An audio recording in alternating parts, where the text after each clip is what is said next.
Imagine a time when nearly every American family, at some point in their lives, walked out of the same store carrying the same quiet promise in a shoebox. That store was Thom McAn. At its peak, Thom McAn wasn't just a retailer. It was a nationwide ritual. School year starting? Thom McAn. First office job? Thom McAn. Sunday church shoes? Thom McAn. The brand's reach was so vast that for millions of people, their memories of childhood, work, and milestones were tied to a pair of shoes bought under its bright, familiar sign. Storefronts spread across America in waves. Downtown streets, suburban plazas, and the rapidly growing shopping malls that defined post-war consumer life. Over decades, thousands of locations opened under the name, powered by the retail engine of Melville Corporation, a parent company that perfected the art of scaling stores with almost military precision. Inside those shops, the numbers told the real story. Massive production runs, national distribution networks, shoes designed not just for style but for affordability at a scale few competitors could match. Thom McAn helped standardize what a good, dependable shoe meant for the American middle class. It wasn't luxury, it wasn't flashy, it was everywhere. And that kind of presence creates something more powerful than trendiness. It creates trust. Parents didn't debate where to go. Workers didn't comparison shop across 5 brands. Thom McAn had become the default choice, a retail giant so embedded in everyday life it felt less like a company and more like infrastructure. By the 1960s and 70s, walking through a shopping mall without seeing a Thom McAn sign was rare. Its dominance didn't shout, it hummed steadily in the background of American commerce. Reliable, predictable, permanent. From the outside, the company looked indestructible. It had scale competitors couldn't match. It had brand recognition built over generations. It had a supply and retail machine that seemed impossible to outrun. And success at that level changes a company's psychology. Urgency softens. Risk feels unnecessary. The habits that built the empire slowly harden into assumptions about how the world will always work. Confidence turns into comfort. Comfort turns into complacency. And complacency is quiet. You don't feel it happening until it's too late, because the most dangerous moment for a giant is when it stops believing it can fall.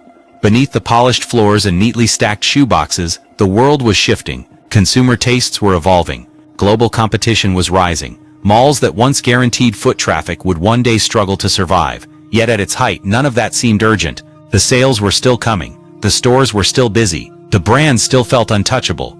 Inside the company, past victories became proof that future threats would somehow solve themselves. It's a comforting story. It's also a fatal one. Then slowly, quietly, the ground began to move, and then it all fell apart. Not in one dramatic explosion, not with a single headline, but in a long, painful unraveling. Stores closing, relevance fading, a household name slowly becoming a memory. A brand that once symbolized stability now became a case study in how giants drift into decline while believing they're still standing tall. So how did something this powerful collapse? Chapter 1. Long before Thom McAn became a name stamped on shoeboxes across the country, it began as an idea shaped by 2 men who understood something simple about America. Most people wanted quality, but couldn't afford luxury.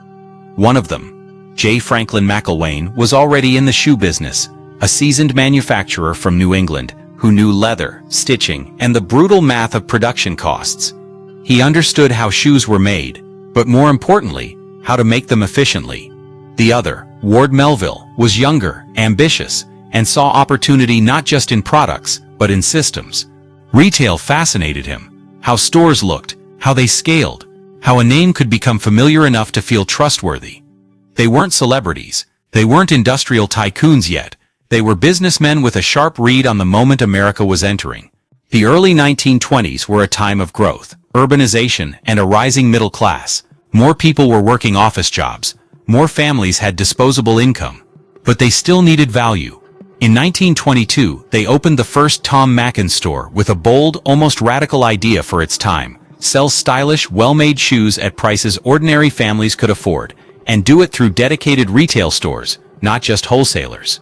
It was a gamble. Shoe manufacturing was already competitive, retail was unpredictable, and building a chain instead of a single shop meant betting on growth before stability was guaranteed. But Melville believed standardization could turn risk into repeatable success. Same store layout, same pricing logic, same promise to customers, dependable shoes without the department store markup. Early on, nothing about it looked like an empire, just storefronts with modest displays, shelves stacked carefully, staff trained to be helpful, not intimidating. The experience mattered as much as the product. Customers weren't just buying shoes, they were buying reassurance that they hadn't overpaid, and it worked. One store became a handful became dozens. The formula proved portable. What succeeded in one neighborhood could succeed in another. Melville pushed forward with disciplined expansion, while McIlwain's manufacturing knowledge kept costs low enough to protect margins without sacrificing quality. But the real engine wasn't just strategy.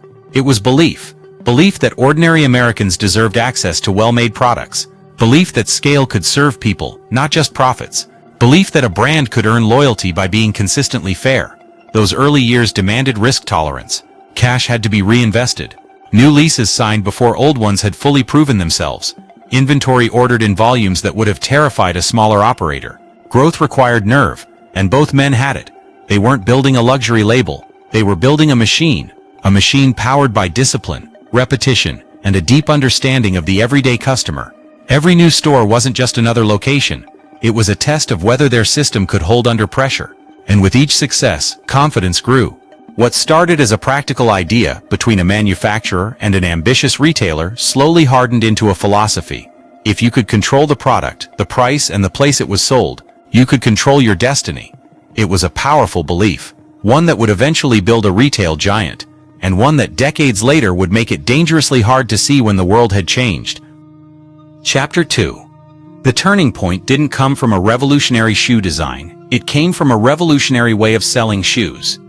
In the early 20th century, most footwear was sold through independent shops or department stores, where prices varied wildly, and selection depended on local buyers.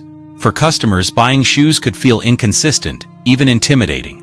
For manufacturers, growth was limited by middlemen. Ward Melville saw the flaw in that system before most others did. What if shoes weren't just a product, but a repeatable retail experience? Together with J. Franklin McIlwain, he pushed Thom McAn toward a bold model: standardized stores, consistent pricing, and centrally controlled supply. The company would oversee not just what shoes were made, but how they were displayed, sold, and restocked. It was vertical integration with a human face. Every Thom McAn store would feel familiar. Clean layouts, clear pricing, dependable quality. Customers wouldn't have to guess if they were getting a fair deal. The brand itself became the guarantee. That consistency was the innovation. Competitors were fragmented, local, reactive. Thom McAn was coordinated, predictable, scalable. While others chased fashion swings or relied on seasonal buyers, Thom McAn built a system designed for replication. One store's success could be copied, almost blueprint style, in the next town. Inventory flowed from centralized decision-making. Pricing stayed accessible. Marketing reinforced the same promise everywhere: good shoes, fair prices, no surprises. It turned shoe shopping from a transaction into a habit, and customers responded. Sales didn't just grow, they accelerated. New locations opened faster, each one benefiting from lessons learned in the last. The brand began to build recognition beyond individual neighborhoods. People started to seek out the name, not just the product. That shift from selling shoes to building a trusted national retail identity changed everything. Because once the model proved it could scale, Thom McAn stopped being a small chain experimenting with growth. It became a system built for expansion, and systems, when they work, can grow faster than anyone expects. Chapter 3. Once the model worked, Thom McAn didn't just grow, it accelerated with purpose. This wasn't reckless expansion, it was engineered. Under the leadership of Ward Melville, the company refined a playbook that blended manufacturing discipline with retail precision. Production was streamlined through large-scale sourcing and tight cost controls, allowing Thom McAn to offer prices that felt almost unfair compared to smaller competitors who couldn't match the volume. But low prices alone don't build an empire. Distribution became a quiet superpower. Shoes moved through coordinated supply chains that ensured stores stayed stocked with the styles everyday customers actually wanted. Durable dress shoes, practical casual wear, dependable options for work and school. While others overbought risky trends, Thom McAn focused on reliability, turning inventory management into a competitive advantage. Then came location strategy. As suburban America expanded and shopping malls began reshaping how people spent their weekends, Thom McAn moved with the tide. New stores appeared not just in big cities, but in growing middle-class communities where national chains were still a novelty. The brand didn't wait for customers to travel. It embedded itself in their routines. Marketing reinforced the message with quiet confidence. No luxury fantasies, no high-fashion posturing, just a steady promise. Quality shoes at prices families could trust. That consistency built emotional loyalty. Parents who bought Thom McAn for themselves brought their children back years later. And with every successful opening, the company gathered more data, more experience, more leverage. What styles sold fastest? Which price points moved volume? How to design store layouts for smoother traffic flow. Expansion wasn't guesswork anymore. It was informed replication. Competitors felt the pressure. Independent shoe stores struggled to match the pricing power. Department stores couldn't match the specialization. Thom McAn had carved out a powerful middle ground, national scale with neighborhood familiarity. By mid-century, the footprint stretched across the United States with hundreds upon hundreds of locations. The brand's presence became so normalized that it faded into the background of American life, which paradoxically was a sign of dominance. When a company becomes routine, it has already won. Culturally, Thom McAn helped define what everyday footwear looked like for the American middle class. Office workers, students, parents, millions walked through life in shoes shaped by the company's balance of cost, durability, and understated style. They didn't chase prestige, they built trust, and that trust, multiplied across cities and decades, turned a practical retail idea into a national institution. By the time the expansion phase matured, Thom McAn wasn't just a successful chain. It was proof that discipline, consistency, and a deep understanding of ordinary customers could build something enormous. They hadn't stumbled into dominance, they had earned it. Chapter 4. There was a moment in American retail history when Thom McAn didn't feel like a company anymore. It felt like a fixture of the country itself. By the height of its power, the brand had become one of the most recognized names in footwear retail. Store after store carried the same familiar sign, stretching across cities, suburbs, and the booming shopping malls that defined post-war consumer life. For millions of shoppers, buying shoes wasn't a search. It was a routine stop at a place they already trusted. This was the era when Thom McAn ruled its space. Financially, the machine was humming. Backed by the expanding might of Melville Corporation, the chain benefited from scale that smaller competitors couldn't dream of. Massive order volumes drove down production costs. Centralized planning kept shelves full. Margins held steady even as prices stayed accessible to middle-class families. It was the kind of operational dominance that rarely makes headlines, but quietly crushes competition. Independent shoe stores struggled to survive against the chain's buying power. Department stores couldn't match its specialization or pricing consistency. Thom McAn occupied a powerful middle ground, national reach with a practical, everyday image that felt approachable instead of corporate, and customers rewarded that balance with loyalty. Parents who had worn the brand as children now brought in their own kids for school shoes. Workers relied on the store for dependable footwear that wouldn't break the budget. The brand became woven into life milestones, first jobs, first interviews, first days of school. It wasn't glamorous, it was trusted. Culturally, Thom McAn represented a certain kind of American promise, decent quality at a fair price. In an economy built around rising suburbs and steady paychecks, the brand mirrored the values of its customers, practical, reliable, unpretentious. And the physical footprint of that success was impossible to ignore. Warehouses and distribution networks pulsed behind the scenes, moving enormous volumes of inventory with logistical precision. Regional offices coordinated expansion. Corporate headquarters oversaw a retail army of storefronts that seemed to multiply every year. The infrastructure required to keep the system running had grown vast, a nationwide organism built from leather, rubber, and routine. Inside shopping malls, Thom McAn signs became landmarks. You could give directions using them. Next to the Thom McAn, across from Thom McAn. The brand had achieved something rare. It blended into the environment so completely that its dominance became almost invisible. That's when a company knows it has truly arrived, when its presence feels permanent. Executives saw the numbers and felt validated. The model worked. It had worked for decades. Every new store opening reinforced the belief that the formula was timeless. Offer dependable shoes, keep prices fair, expand carefully, and customers will keep coming. From the outside, it looked like stability. From the inside, it felt like proof they had figured retail out, and that confidence radiated. Advertising stayed steady and reassuring. Store designs evolved only gradually. The company didn't need to chase trends. It had already claimed its place. Thom McAn wasn't trying to be the future of fashion. It was the foundation of everyday footwear. But dominance has a strange side effect. The longer a system succeeds, the more its leaders start to believe the system itself is the reason, not the conditions around it. What once required sharp observation and adaptation begins to run on habit. Processes harden, assumptions go unquestioned. Because when you've been right for decades, it's hard to imagine a world where you might be wrong. Customers were still coming, stores were still busy, revenues still looked strong. On paper, this was the golden age, the era when Thom McAn seemed too established, too widespread, too trusted to ever fade. It had scale, it had history, it had momentum, and momentum can feel a lot like invincibility.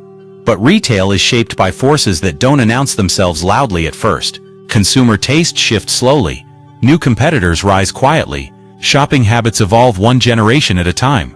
From the showroom floor, none of that looked urgent, but beneath the success, something was changing. Chapter 5. Great empires rarely fall because of one loud mistake. More often, they fall because of a quiet adjustment that made perfect sense at the time. For Thom McAn, the shift didn't look like surrender. It looked like discipline, modernization, smart management in a changing retail world. By the late stages of its dominance, the company faced a new kind of pressure. Costs were rising. Global manufacturing was becoming more competitive. New brands were experimenting with flashier designs and faster trend cycles. Margins, once protected by scale alone, were tightening. Inside executive meetings, the conversation wasn't about survival. It was about efficiency. How do we protect profits without raising prices? How do we keep shareholders confident? How do we make a proven system even leaner? The answer seemed obvious. Cut complexity, streamline production, standardize even further. On paper, the decisions were logical. Materials could be sourced more cheaply overseas. Manufacturing partners could produce larger volumes at lower cost. Designs could be simplified to reduce production variability. Inventory risk could be minimized by sticking closely to proven conservative styles. None of this sounded reckless. In fact, it sounded responsible. But something subtle began to shift. Customers trusted that while the shoes weren't luxury, they were solid, built to last through school years, long workdays, daily routines. Now, with each incremental cost-saving measure, that balance tilted ever so slightly. Leather grades changed. Construction methods were optimized for speed. Designs became safer, less distinctive. The goal wasn't to lower quality, not intentionally. It was to protect margins at scale. But in mass retail, tiny reductions multiplied across millions of pairs become noticeable. Not overnight, not dramatically. Just enough that a customer might think, these don't feel quite like they used to. At the same time, another mindset took hold, one even more dangerous than cost-cutting. Complacency born from past success. Because the system had worked for so long, leadership began to believe the formula itself was untouchable. The assumption was that customers came for price and convenience first, and that brand loyalty would cover small declines in craftsmanship or style relevance. Retail history, they believed, was on their side. But retail history doesn't protect anyone. As new competitors emerged with bolder designs, athletic influences, and sharper branding, Thom McAn stayed steady, safe, predictable. Internally, this was seen as discipline, not chasing fads, not risking inventory on trends that might fade. Externally, it began to look like stagnation. The stores still looked familiar, the signage still felt reassuring, but the emotional connection that had once made the brand feel dependable started to weaken. Younger shoppers didn't have the same attachment as their parents. To them, Thom McAn wasn't a trusted institution, it was just another store. And when a brand becomes just another store, price is no longer an advantage, it's a race to the bottom. The tragedy is that none of these shifts triggered alarm bells. Sales declines were gradual. Market share erosion was slow enough to rationalize. Reports framed changes as temporary fluctuations, not structural warnings. Each decision made sense in isolation. Lower costs protected margins. Conservative designs reduced risk. Standardization simplified operations, but together they quietly sacrificed something fundamental, the brand's identity as a dependable step above the cheapest option. The promise of good shoes at a fair price drifted toward acceptable shoes at the lowest possible cost. It was a subtle downgrade of ambition, and ambition is the invisible fuel of great companies. Inside Melville Corporation, Thom McAn was now one part of a larger portfolio of retail brands. Attention spread, priorities diversified. The shoe chain was no longer the scrappy growth engine it once had been. It was a mature asset expected to perform predictably. Predictability became the goal. Not reinvention, not emotional connection, not cultural relevance, just steady numbers. From a spreadsheet perspective, the strategy was rational. From a brand perspective, it was the beginning of erosion, because what customers had really trusted all those years wasn't just price. It was the feeling that someone had balanced cost and quality on their behalf. When that balance tipped even slightly, the trust didn't shatter. It thinned. And thinning trust is hard to measure until it's too late. The fatal shift wasn't loud. It didn't come with a press release or a dramatic leadership change. It unfolded in sourcing contracts, design meetings, and quarterly reviews, where small compromises were framed as smart business. No one believed they were weakening the brand. They believed they were protecting it. But in trying to make the machine more efficient, they slowly removed the very tension that had made it special. The constant push to deliver real value, not just acceptable cost. And once that mindset changes, decline doesn't arrive like a storm. It seeps in like a slow leak, unnoticed until the structure can no longer hold. Chapter 6. The first signs of trouble didn't look like danger. They looked like noise. A dip in sales in one region. A few underperforming stores in older shopping centers. Customer feedback that felt more like preference than protest. Nothing dramatic. Nothing that demanded panic. But cracks rarely begin as collapses. They begin as whispers. In certain cities, foot traffic started thinning as malls lost their shine, and newer retail formats pulled shoppers elsewhere. A few Thom McAn locations that had once been dependable performers now struggled to hit targets. Local managers blamed weather, road construction, shifting demographics, all reasonable explanations. And for a while, they were right. But when similar patterns appeared in different states, at different times, the pattern itself became the warning. Still, at headquarters the broader picture looked stable. Stronger regions balanced weaker ones.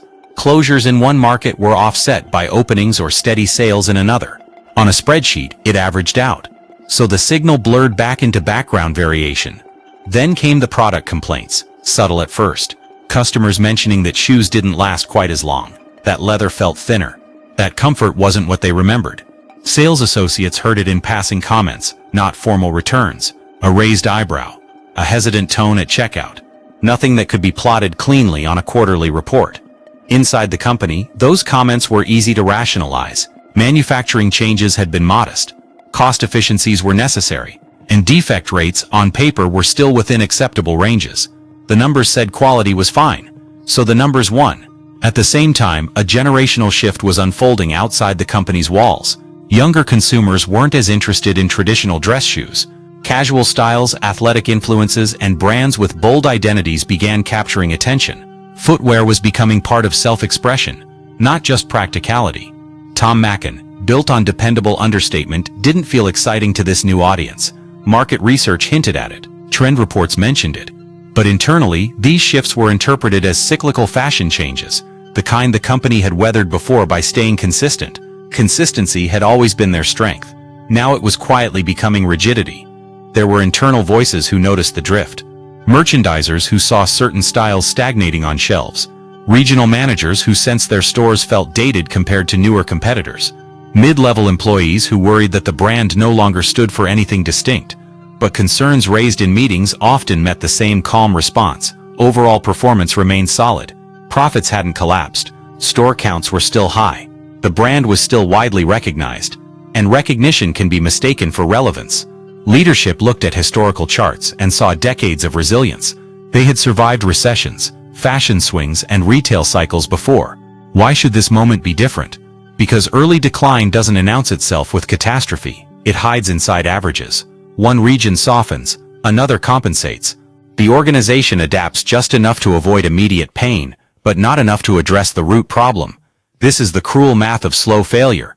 By the time the numbers clearly show trouble, the cultural and strategic foundations have already shifted. Even store closures, once rare and strategic, became easier to justify.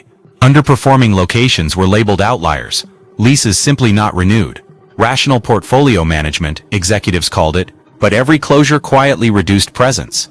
Every exit made the brand a little less visible, a little less automatic in customers' routines. Meanwhile, competitors weren't standing still. Newer brands spoke directly to changing tastes. Big box retailers competed aggressively on price. Specialty athletic companies redefined what everyday footwear looked like. The market wasn't shrinking, it was evolving. Thom McAn was still playing the old game. Inside the company, meetings focused on protecting margins, refining assortments, improving efficiency. All reasonable, all responsible, but increasingly disconnected from the emotional side of why customers chose one brand over another. The warning signs were there in fragments: regional softness, subtle quality concerns, shifting consumer identity, employee unease, growing competitive noise. Individually, each was manageable. Together, they told a story no one wanted to fully hear, because the numbers for now still offered comfort. Revenue hadn't fallen off a cliff. The business still generated cash. Reports could still be framed positively, and as long as the financial picture looked stable, deeper questions felt unnecessary, even risky. Why disrupt a system that still works? That was the logic. But systems don't break all at once. They weaken in silence, while dashboards still glow green. And by the time the cracks connect, it's no longer about fixing a few stores, a few products, a few strategies. It's about a foundation that has already begun to give way. For years, the decline had been quiet. Then it wasn't. The crisis didn't arrive as a single catastrophic headline. It arrived as a collision of visible failures that suddenly made years of subtle erosion impossible to hide. By the late 1980s and into the 1990s, the retail landscape had transformed faster than Thom McAn was prepared for. Discount superstores were slashing prices. Athletic brands were redefining what everyday shoes looked like. Shopping malls, once the chain's natural habitat, were beginning to lose foot traffic. And then came the moment that turned internal problems into public reality: store closures. Not the quiet trimming of a few underperforming locations, but waves of shutdowns that customers could see with their own eyes. Familiar storefronts went dark. Closing sale signs replaced the steady, reassuring presence people had known for decades. For longtime shoppers, it felt unsettling. For employees, it felt like the ground was disappearing beneath their feet. For the public, it sent a clear message: something was wrong. Media coverage followed the pattern. Articles began grouping Thom McAn with a broader narrative of struggling mall retailers and fading legacy brands. The name that once symbolized stability was now mentioned as an example of an old model under pressure. Reputation doesn't collapse only from scandal. Customers walking past shuttered stores started questioning the brand's future. Would warranties still matter? Would nearby locations close too? Was this a company worth trusting for long-term value? Confidence, once automatic, became hesitant. At the same time, quality perceptions that had quietly weakened over the years now found a louder echo. In an era of growing consumer choice, shoppers compared Thom McAn's offerings directly against newer competitors, and the contrast wasn't flattering. Styles felt dated, materials felt less impressive, prices no longer felt like a clear advantage. The brand's old promise, dependable value, no longer stood out in a market flooded with alternatives. Internally, the crisis forced decisions that only deepened the public's sense of retreat. Parent company Melville Corporation began restructuring, shifting focus toward other retail ventures with stronger growth potential. Thom McAn was no longer the centerpiece of expansion. It was a legacy chain being managed for decline. That shift translated into fewer remodels, fewer marketing pushes, fewer bold attempts at reinvention. Stores that once symbolized national reach now felt like remnants of a previous retail era. Employees felt it first: reduced hours, leaner staffing, tighter inventory. Morale dipped as the future grew uncertain. And in retail, employee energy is part of the customer experience. Service felt less confident, less enthusiastic, another subtle signal that the brand's best days were behind it. The crisis wasn't explosive. It was unraveling in plain sight. Customers reacted the only way markets know how to react. They drifted away. Foot traffic declined further. Sales dropped faster. Each closure made the next one more likely, as brand presence shrank, and convenience, once a strength, eroded. The emotional break came when Thom McAn stopped feeling permanent. For decades, the brand had been part of life's routine. Now it felt temporary, uncertain, and when a retailer loses the sense of permanence, loyalty weakens fast. Shoppers don't anchor habits to places that might not be there next year. Control gave way to reaction. Instead of shaping the market, the company responded to it, cutting costs, consolidating operations, retreating from locations that no longer made financial sense. But retreat is visible, and visibility changes perception. The crisis event wasn't a lawsuit or a product recall. It was the public realization that a once dominant name was shrinking, that the giant people grew up with was no longer growing, no longer leading, no longer safe from the same fate as countless forgotten chains. Trust didn't shatter in a single moment. It drained away as storefront lights went out, one after another, until the absence became louder than the presence had ever been. Chapter 8. When decline becomes visible, companies face a choice. They can confront the truth, or they can try to outmaneuver it. For Thom McAn, the response to crisis followed a path that felt active, decisive, even aggressive on paper. But it misunderstood the problem at its core. Leadership didn't believe the brand had lost its identity. They believed the brand had lost attention. Marketing campaigns returned with louder promotions and heavier discounts. Newspaper inserts, seasonal sales, and price-driven messaging tried to remind shoppers that Thom McAn was still the practical choice. The tone leaned hard into affordability, pushing deals, markdowns, and limited-time offers. But price had never been the only reason people trusted the brand. By emphasizing discounts over dependability, the company unintentionally repositioned itself in customers' minds. Instead of reliable value, Thom McAn began to feel like clearance footwear. The emotional middle ground it once owned, quality without luxury prices, eroded further. Inside stores, cost-cutting accelerated to protect margins in the face of declining traffic. Staffing hours were reduced. Experienced employees left and weren't replaced at the same level. Store maintenance slowed. Fixtures aged. Lighting dimmed. Each decision saved money. Each decision also made the shopping experience feel a little less cared for. Retail is theater. When the stage looks tired, the audience assumes the show is ending. At the corporate level, restructuring efforts framed the situation as an efficiency problem, not a relevance problem. Under the broader umbrella of Melville Corporation, Thom McAn became one of several assets being optimized. Store fleets were rationalized. Distribution streamlined further. Inventories tightened. These moves impressed analysts looking for discipline. They did little to win back customers. Meanwhile, attempts at modernization lacked conviction. Some stores experimented with updated layouts or refreshed signage, but the changes were cautious, evolutionary, not transformative. The company wanted to look current without alienating longtime shoppers. The result pleased no one. Younger customers still saw an outdated brand. Older loyalists saw a familiar store that felt subtly cheaper. Public messaging stayed defensive in tone. Executives pointed to broader industry headwinds, mall traffic declines, shifting consumer habits, overseas competition, all true, all real pressures. But when companies blame the environment, customers hear something else. This isn't our fault, it's just the times. That narrative rarely inspires confidence. Internally, the culture shifted from growth to preservation. Instead of asking, how do we become essential again? The dominant question became, how do we manage the decline responsibly? That's a survival mindset, not a revival one. Product strategy reflected that caution. Design stayed conservative. Material upgrades were rare. Risk-taking, once the engine of expansion, now felt dangerous in a shrinking business. Buyers leaned into safe, low-variance assortments meant to protect sell-through rates. But safety in fashion reads as irrelevance. Competitors took the opposite approach. Bolder styles, clearer brand identities, sharper differentiation. While Thom McAn retreated toward the middle, the market fragmented into stronger, more defined alternatives. Even pricing strategy began working against them. Frequent promotions trained customers to wait for sales. Full-price purchases declined. Margins tightened further, triggering more cost pressure, a cycle that fed on itself. The company was working harder and earning less emotional loyalty. From the outside, the efforts looked busy. Ads ran. Sales events launched. Press releases framed restructuring as strategic focus. But none of it addressed the deeper issue. The brand no longer stood for something distinctive in a changed market. They were treating a loss of identity as a loss of efficiency. And efficiency can't fix a meaning problem. Employees felt the contradiction daily. They were told to deliver great service with fewer hours, to maintain standards with aging stores, to drive sales for a brand that customers increasingly viewed as a relic of another era. Morale eroded, energy faded, and in retail, emotional atmosphere is contagious. The tragedy of the failed response is that it wasn't careless, it was logical. Every move, tighter costs, stronger promotions, cautious updates, made sense inside financial models built for stabilization. But the crisis wasn't just financial, it was psychological, cultural, emotional.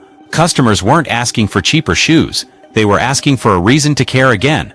And that's the one thing spreadsheets can't manufacture. By the time leadership realized the decline wasn't cyclical, but structural, the brand's position had weakened too far. Market share had shifted, habits had changed. Generations who grew up with Thom McAn were aging out of core buying years, and younger shoppers had built loyalties elsewhere. The company had tried to manage perception. Instead, it confirmed the worst one, that the giant was shrinking, playing defense, and slowly losing the confidence that once made it feel permanent. The more they tried to protect what remained, the faster the future slipped away. Chapter 9. For decades, the rise of Thom McAn had been steady, methodical, almost patient. The fall was not. Once momentum turned, gravity took over. Market share began slipping faster than forecast predicted. What had once been a slow drift of customers toward competitors became a steady migration. Shoppers who had gradually reduced visits now stopped coming altogether. The brand that once felt automatic in people's routines became optional and then forgettable. In retail, irrelevance spreads quickly. Competitors seized the opening. Athletic brands captured younger buyers with performance and style. Big box retailers undercut prices with massive buying power. Fast-moving fashion chains rotated new designs at a pace Thom McAn's cautious system couldn't match. The middle ground the company once owned, dependable, affordable, widely available, collapsed as the edges of the market grew sharper and more specialized. Sales declines, once manageable, began compounding. Lower foot traffic meant weaker inventory turnover. Weaker turnover meant heavier markdowns. Heavier markdowns crushed margins, and crushed margins triggered more cost-cutting, which further damaged store experience. It became a feedback loop. Financial reports that once told a story of resilience now told a story of retreat. Revenue shrank. Store-level profitability eroded.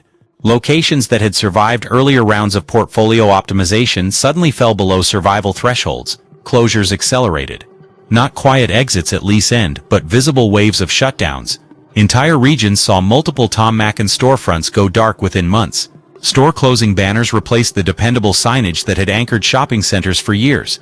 For customers, it felt like watching a familiar landmark disappear in slow motion. For employees, it felt like standing on cracking ice. Layoffs followed the closures. Experienced store managers, longtime associates, regional staff, people who had built careers inside the company's steady structure, found themselves casualties of a shrinking footprint. Corporate departments consolidated, roles merged, responsibilities expanded even as resources shrank.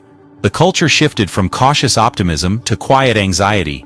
Inside Melville Corporation, the strategic focus moved decisively elsewhere. Other retail ventures with stronger growth profiles received attention and investment. Thom McAn, once a flagship growth engine, was now managed as a declining asset, a business to harvest carefully, not rebuild boldly. That shift removed the last illusion of a turnaround. Suppliers felt it. Orders became smaller, more conservative. Landlords felt it. Lease negotiations grew tense, with some preferring to replace the fading chain with newer concepts. Even customers felt it, sensing the brand's uncertainty the moment they walked into half-empty stores with thinning assortments. Retail runs on energy, and the energy was gone. What made the freefall so jarring was the contrast with the past. For decades, expansion had felt inevitable. New stores opening, new markets entered, steady reinforcement of presence. Growth had been the default direction. Now contraction became the rhythm. Every quarter brought another announcement, another round of restructuring, another cluster of closures. The brand's physical presence shrank so quickly that in some towns, Thom McAn went from a permanent fixture to a memory in just a few years. The psychological shift was just as dramatic. When a company is rising, small wins feel like proof of destiny. When a company is falling, small losses feel like confirmation of the end. Internally, efforts focused on stabilizing what remained, protecting profitable locations, trimming underperformers, squeezing efficiency from a system built for scale that no longer existed. But a machine designed to grow struggles to function in reverse. Fixed costs weighed heavier, brand perception lagged reality, and every defensive move signaled to the market that confidence had evaporated. The speed of the decline shocked those who remembered the golden years. How could something that had lasted generations unravel so quickly? But the truth is, the collapse had been building for years beneath the surface. Once visible decline began, it didn't start the fall, it simply revealed how far the foundation had already weakened. The empire that once expanded store by store was now disappearing store by store, and this time there was no new frontier waiting ahead. Chapter 10. Every fallen giant has a moment, brief, fragile, when it tries to stand back up. For Thom McAn, that moment came late, when the damage was already visible but not yet final. Leadership knew the numbers were worsening, store closures were accelerating, the brand's presence was shrinking, and somewhere inside the organization, a familiar realization resurfaced. They had drifted too far from what once made them trusted. So the final strategy wasn't about expansion, it was about restoration. Executives began talking about returning to core strengths. Assortments were adjusted to re-emphasize durability and comfort, qualities long associated with the brand's early success. Some materials were upgraded. Designs became slightly more refined, an attempt to recapture the balance between affordability and dependability that had once defined the company. Marketing language shifted too. Instead of shouting discounts, campaigns leaned into heritage, longevity, American roots. Ads evoked the idea of a brand families had relied on for generations, subtly reminding older customers of past loyalty and trying to introduce younger shoppers to a legacy they had never experienced. Inside stores, small investments appeared, updated signage, cleaner layouts, attempts to make locations feel less tired, less forgotten. Training initiatives encouraged staff to deliver more attentive service, to rebuild the personal connection that had once set the chain apart from faceless competitors. It was a thoughtful pivot, and years earlier it might have worked. But retail doesn't just run on product improvements, it runs on perception. And perception had already shifted. For many customers, Thom McAn was no longer a dependable institution in need of rediscovery. It was a fading brand trying to stay relevant. Trust, once lost gradually, doesn't return on command. Shoppers who had moved on to new favorites didn't feel a reason to come back. Younger consumers, raised on brands with strong identities and clear style signals, didn't see enough difference to change their habits. Even loyal longtime customers had fewer nearby stores as closures reduced convenience, and convenience had always been part of the promise. Meanwhile, financial constraints limited how bold the comeback could be. With revenue shrinking, there was little room for large-scale reinvention. No sweeping store redesigns, no major brand repositioning, just incremental improvements fighting against years of erosion. Inside Melville Corporation, priorities were pragmatic. Resources flowed toward businesses with clearer growth potential. Thom McAn's revival effort, while genuine, operated within tight boundaries. It was a stabilization attempt more than a true relaunch. Employees felt the tension. They were asked to bring energy back into stores whose futures felt uncertain, to speak with confidence about a brand whose footprint was still shrinking. Morale flickered between hope and realism. Customers sensed it too. The updates were visible, but so were the empty storefronts in other neighborhoods. The message of renewal competed with the reality of retreat, and retail is unforgiving to half measures. The final attempt wasn't a failure of intention. The market had moved on. Shopping habits had changed. Competitors had claimed the emotional territory Thom McAn once owned. What the company was trying to rebuild, trust, habit, cultural presence, takes decades to form and only years to dissolve. By the time leadership tried to return to first principles, the audience that once valued those principles had scattered. Sales didn't rebound fast enough. Store closures continued, though sometimes more quietly. The revival became less of a comeback story and more of a graceful winding down. In the end, the last attempt to save Thom McAn served as a reminder of what the brand had once been. Practical, trustworthy, rooted in everyday life. But reminders aren't revivals, and sometimes, by the time a company remembers what made it strong, the world that needed that strength is already gone. The end of the empire. At its height, Thom McAn felt permanent. Its signs glowed in malls across the country, its shoeboxes sat in closets in nearly every state, its name was spoken with the casual certainty reserved for institutions that seemed too established to disappear. In the end, it didn't explode, it faded. As the years of contraction piled up, the final phase of Thom McAn's story unfolded not as a dramatic collapse, but as a gradual dismantling of an empire that once defined everyday footwear in America. Stores continued closing, not in headline-grabbing waves, but in steady, quiet exits. Leases not renewed, lights turned off, fixtures sold. The physical footprint that had taken decades to build dissolved piece by piece. Malls that once relied on Thom McAn as a dependable tenant replaced it with temporary outlets, discount chains, or nothing at all. Where a bright storefront had once welcomed families shopping for school shoes, there were now papered windows and for-lease signs. Inside the company's structure, the shift was just as symbolic. Under Melville Corporation and its evolving portfolio, Thom McAn was no longer treated as a living retail chain with a future to shape. It became a brand name, an asset to be licensed, placed inside other stores, detached from the standalone experience that had once defined it. The empire of physical stores shrank into a label on a box. There was no grand farewell campaign, no national goodbye, just a quiet transition from presence to absence. Locations that closed were often the last in their regions, meaning entire communities lost their Thom McAn stores without even realizing they would never return. For longtime customers, the realization came slowly. One day the nearest store was gone, then the next closest. Then the brand that had once been part of life's routine existed only as a memory, or as a small section of footwear inside a larger retailer, stripped of its identity as a place of its own. The loss wasn't just commercial, it was cultural. Thom McAn had once represented a specific promise in American life, that ordinary families could count on consistent quality at a fair price, in a store that felt familiar and accessible. When the chain disappeared, that promise didn't vanish from the market, but it no longer had the same name, the same history, the same emotional weight. The headquarters that once coordinated a nationwide network no longer directed an empire. Distribution systems that had powered expansion were scaled back or absorbed into broader corporate operations. What had been a living, breathing retail organism became a legacy brand managed within someone else's strategy. The contrast with its golden age is stark. There was a time when you could stand in almost any American mall and see the Thom McAn sign, a symbol of stability, scale, and quiet dominance. Now in many of those same spaces, the only trace is a faded outline where the sign once hung. Retail history is full of companies that burn bright and disappear quickly. Thom McAn was different. It endured for generations, rose through discipline and understanding of everyday customers, and became so embedded in normal life that people stopped noticing its presence until that presence was gone. The end of the empire wasn't marked by scandal or a single catastrophic event, it was marked by absence. No more routine back-to-school visits under that familiar sign, no more dependable stop-for-work shoes in the mall, no more sense that this brand would simply always be there. In the opening of this story, Thom McAn stood as a retail giant, confident, dominant, woven into the fabric of American shopping life. At the end, it survives only as a name, separated from the storefronts and experiences that once gave it meaning, an empire built on scale, trust, and routine, reduced to a memory in the minds of those who walked out of its doors carrying a simple shoebox, never imagining that one day those doors would close for good. Legacy and lesson. The story of Thom McAn doesn't end with a bang, it ends with a question. How does something so trusted become so forgettable? Because Thom McAn didn't fail when it was weak, it failed when it was strong enough to stop being afraid.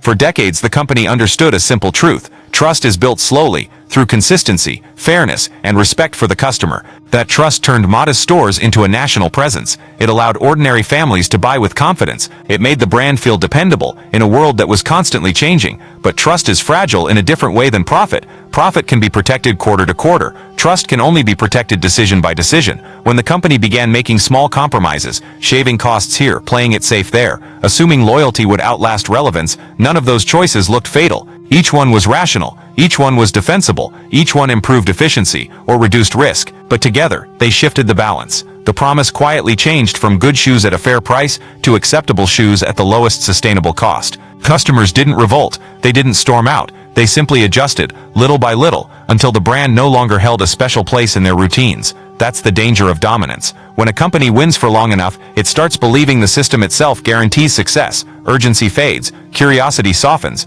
the habits that once drove innovation become traditions that resist change, and success paradoxically becomes the perfect cover for decline. Sales stay strong enough to avoid panic. Brand recognition stays high enough to avoid reinvention. Leaders look at the numbers and see validation, not vulnerability. By the time the data clearly shows the problem, the emotional connection has already thinned beyond easy repair. Thom McAn's fall is not just a retail story, it's a human one. It's about how people and organizations justify small compromises in the name of practicality, how they tell themselves they'll fix things later when conditions improve, how they mistake familiarity for loyalty and stability for permanence, and how step by step they drift away from the very principles that made them strong. The tragedy is that the original idea still had power. Affordable, dependable quality for everyday people is never a bad promise.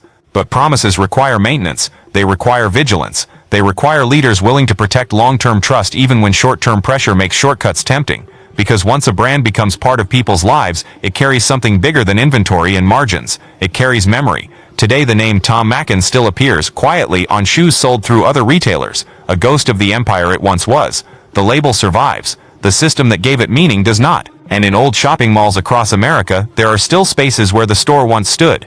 Empty units, faded outlines on directory signs, places where generations once bought their first school shoes or their first pair of work shoes, now reduced to blank walls and silence. That is the final image of the story, not a dramatic collapse, not a fiery ending, just absence where presence once felt permanent.